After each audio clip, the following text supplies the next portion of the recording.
Kevin Moore, been in youth ministry, started in youth ministry way back in the day in 1992. That's the beard. Yeah. Was a volunteer youth guy for from 92 to 2000 Yeah. as a volunteer youth pastor. And served in medium-sized churches, small churches, mega church. And now today we pastor a church. We planted a church about 4.5 years ago. And we do a thing nationally called Youth Ministry University to train youth pastors to be effective at making disciples. Yeah. So how did you first get started in youth ministry? Like, what did that calling, or what did that even look like? Yeah, well, to me, I'm a big believer in, for me, my life experience has been that the need is the call. Yeah. Because a lot of times guys and gals are waiting on big thunderbolt from God, or wake up and, God writes, something in the clouds. Yeah. For me, how I got the call is my dad's a senior pastor.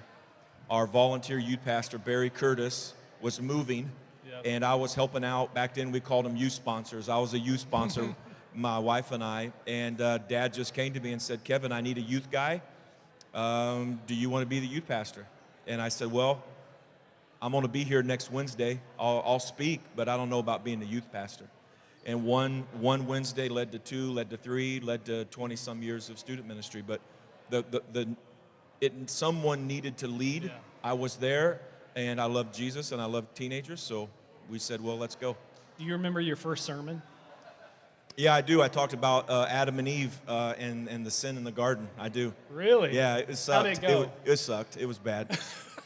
I got saved, though, so it was okay. I gave my heart to Christ at the end of it. Well, that's awesome, man. Yeah. Like, no. Yeah. Like I was singing the Your other preaching's day. better when you give your heart to Christ. Okay. Well, that makes me feel better about myself, at least.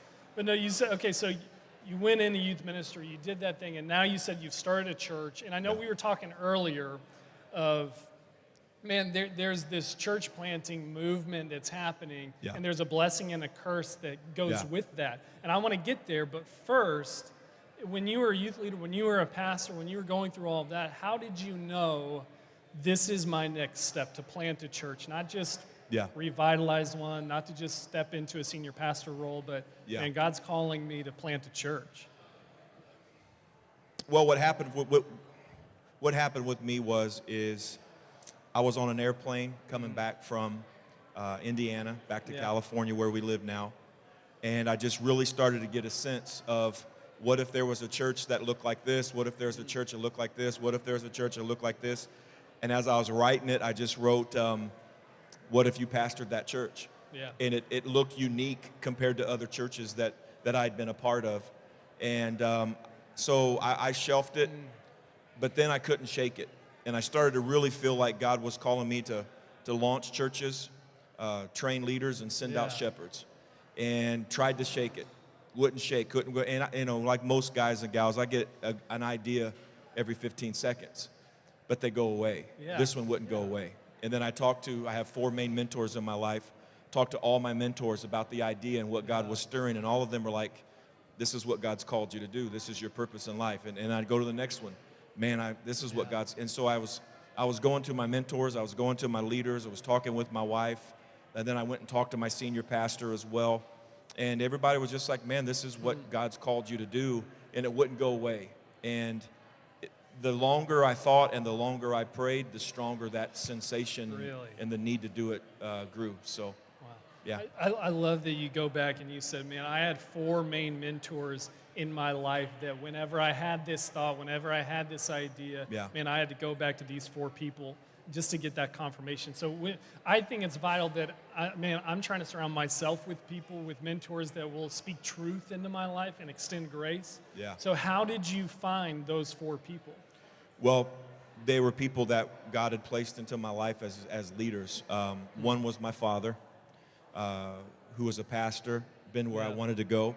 Second one was my senior pastor in Ligonier, Indiana. He's the one that brought me on full time. And he's passed away now, but he was a mentor for years. Another one was a guy that just kind of got brought into my life, and the fourth one was a pastor that got brought into my life. And the other 2, they're people that were doing what I wanted to do in the future, and so I just kept in contact, and the more I did, the closer our relationship got. And today, When I've got an issue, when I've got a question, when I've got something stirring, I run it past those voices in my life. And if they're like, dude, you're smoking something, you're off here, I don't do it. And I've given them authority to say, don't go there. You can't go there. So, okay, so earlier we were talking about when you planted a church, it comes with a blessing and a curse. Yeah. So I want us to dive back into that vein of what do you mean when it says, when I planted a church, I'm going to warn you, it comes with a blessing and a curse? Well, the blessing, the thing about this is the blessing is also kind of, the positive is also the negative. The blessing is also the curse, so to speak. And the blessing in church planting is that there is no vision. You through God, you create the vision. You cast the vision. That's a blessing. You're starting something from scratch, from birth. The blessing is there's no building. You don't have to go in with a preconceived building, and maybe it's too old or it's outdated, and you don't have the money to remodel it. You don't have a building, so you can meet in a pub, which is really cool now, or you can meet at your house. So you don't have a facility, and you don't have people. Yeah. And so there's no people that you have to move. You recruit those people, you train those people, God saves their soul, and you start. So that's such a blessing because you get to step in very entrepreneurial and create something that did not previously exist, which is a great blessing. But that's the negative. That's also the curse, because there is no vision. Yeah. You have to come up with the vision. You have to cast that vision. And if you don't cast it well, your church isn't going to go. There's no building, which is a very negative thing because people don't like to meet in the park. They want to meet in a facility. So there's no building. And then also there's no people. And all of those things, and again, it comes from God. However, as the senior pastor, and that's what's so different as a senior pastor than a youth pastors have a safety net. Even if your budget is $10 a month, you know at the end of the month, I'm going to get $10 or $100 or $1,000 or $50,000, whatever your budget is. There's that safety net of leaders. There's that safety net to fall back on. As a senior pastor, there's no safety net, especially as a church planter. If you cast a vision, then that means the volunteers don't show up. The volunteers don't show up, you can't do service. If you can't do service, you don't take an offering. If you don't take offering, you don't get paid.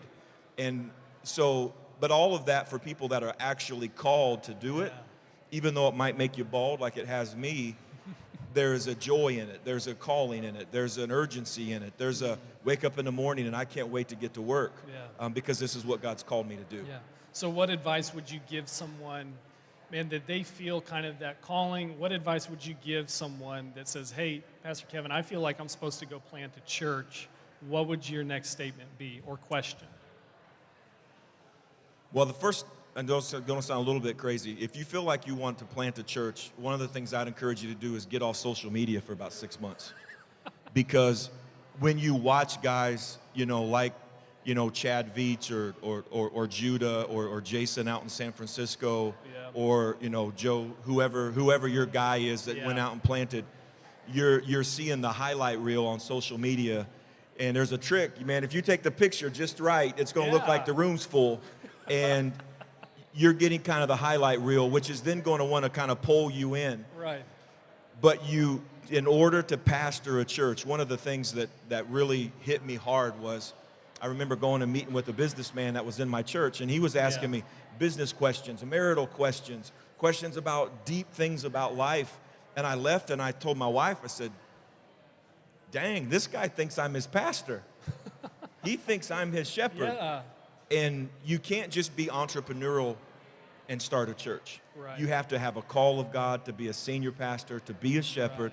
Right. And I would encourage you, number one, stop looking at what everybody else is doing. Get in your prayer closet. Get in God's word. What is the mission, vision, values that God is calling you as a church planter to go do? And here's the bottom line. If your mission, if your vision, and your values are not unique, but they actually look a lot like the church down the street, don't go start another church. Go serve that mission. Yes. Go serve that vision. Go serve those values. So my advice would be is if you can't shake it, if you know you're called to be a pastor, then I would consider talking to your mentors and see if this is the direction you should go. So what was the most embarrassing moment in youth ministry? Oh, one of them was we had this big old band going to come in and was going to do an amazing night. We had advertised for it. We had, did all the stuff you do to have a big night. And we were hoping to have, we're going to have 100 kids this night. It's going to be awesome. And we get there that night, and dude, I'm telling you, there's like 4 or 5 kids. I'm calling people saying, where in the world are you? What's going on? And I can't come. And I was like, why? And they said, Pastor Kevin, it's the prom. Oh. And so I had not even looked at the school calendar. I had just jumped right in and did this date. So yeah, we had this band come in and all this food and had like, maybe 10 kids, maybe.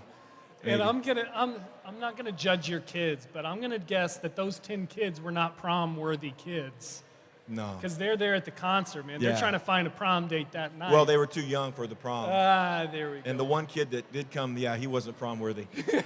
He wasn't prom-worthy. But hey, if you take the picture right, man, it's gonna look like it's a full house. Yeah, absolutely. You get those 10 kids and get the angle right, it'll be fine. So let me ask you this. If you could punch one of the 7 dwarves in the face, who would it be and why? Do we need to rattle them off? Probably Grumpy, Grumpy. because life ain't that bad. Really? Get over it, bud. And everybody him in- says grumpy. Man. Punch him in the face, get him to smile a little bit. Interesting. Give him a real reason to complain. Give him a real reason to complain. If you could meet anybody of all time for lunch, take them out to eat. Of all time? Of all time, dead or alive, no Bible characters. Take Jesus. though. Okay, no, no Bible no, character. No. We can't say Jesus. No Bible characters. Who are you taking, and where are you going to take them to eat?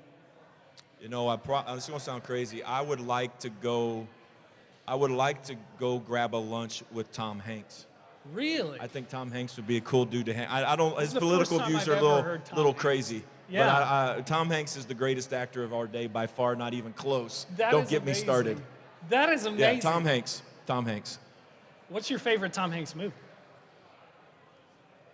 Probably,